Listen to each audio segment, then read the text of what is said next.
करोड़पति विधवा महिला एक दिन अपने गरीब नौकर की झोपड़ी पहुंची।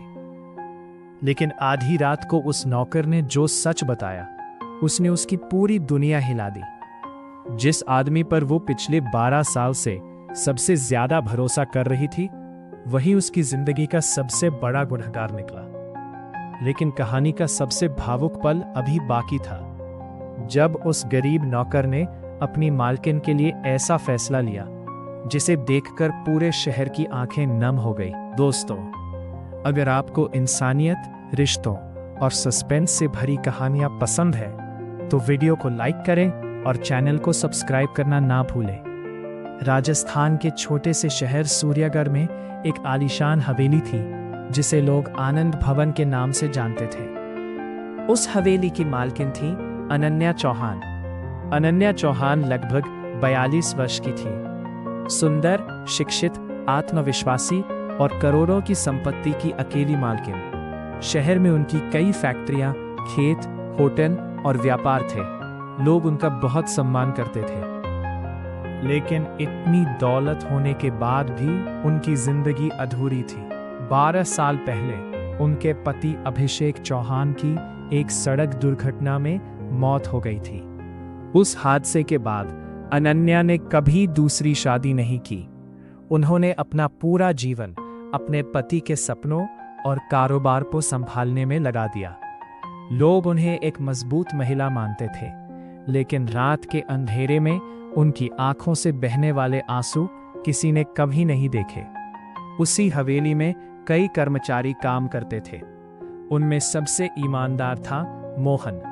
मोहन लगभग 37 वर्ष का एक गरीब लेकिन बेहद स्वाभिमानी इंसान था। वह पिछले 8 वर्षों में हवेली में नौकरी कर रहा था। उसका काम बगीचे की देखभाल, छोटे मोटे सामान की व्यवस्था और जरूरत पड़ने पर घर के दूसरे कामों में मदद करना था। मोहन कभी किसी से ऊंची आवाज में बात नहीं करता था। उसने आज तक एक दिन की भी बेईमानी नहीं की थी। उसकी तनख्वाह ज्यादा नहीं थी, लेकिन ईमानदारी उसकी सबसे बड़ी दौलत थी। मोहन शहर के बाहर एक छोटी सी झोपड़ी में रहता था। उसके परिवार में उसकी बूढ़ी मां शांति देवी और 9 साल की बेटी रानी थी। 4 साल पहले उसकी पत्नी की बीमारी से मौत हो गई थी। तभी से वो अकेले अपनी मां और बेटी की जिम्मेदारी निभा रहा था। हर सुबह वो 4 बजे उठता, पहले मां के लिए चाय बनाता, फिर बेटी का टिफिन तैयार करता। उसके बाद कई किलोमीटर पैदल चलकर हवेली पहुंच जाता। एक दिन सुबह अनन्या चौहान अपनी बालकनी से बगीचे की तरफ देख रही थी। उन्होंने देखा कि मोहन पौधों में पानी दे रहा था। अचानक उसके हाथ से पाइप छूट गया। वह लड़खड़ाया और जमीन पर बैठ गया।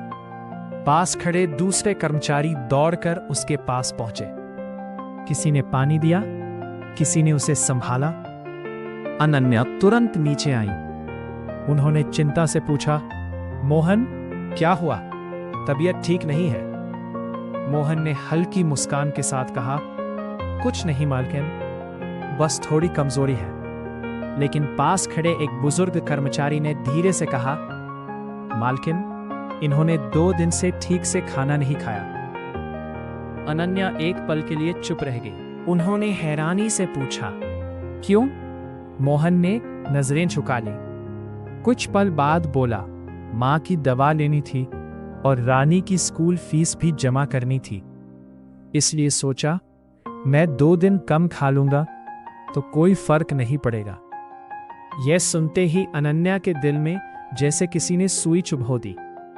जिस आदमी ने वर्षों तक उनके घर की इतनी ईमानदारी से सेवा की, वो खुद भूखा रहकर अपनी मां और बेटी का पेट भर रहा था, लेकिन उसने कभी किसी से मदद नहीं मांगी।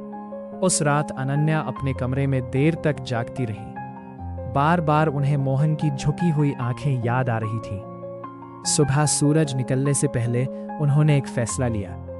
उन्होंने अपने ड्राइवर को बुलाया और कहा, गाड़ी निकालो, हमें मोहन के घर जाना है। ड्राइवर चौंक गया। आज तक उसने किसी मालिक को अपने नौकर की झोपड़ी जाते नहीं देखा था। लेकिन अनन्या का फैसला अटल था। कुछ ही देर बाद उनकी काली गाड़ी शहर छोड़कर कच्चे रास्तों की तरफ बढ़ रही थी। उन्हें बिल्कुल भी अंदाजा नहीं था कि उस छोटी सी झोपड़ी में उनकी जिंदगी का सबसे बड़ा सच उनका इंतजार कर रहा है।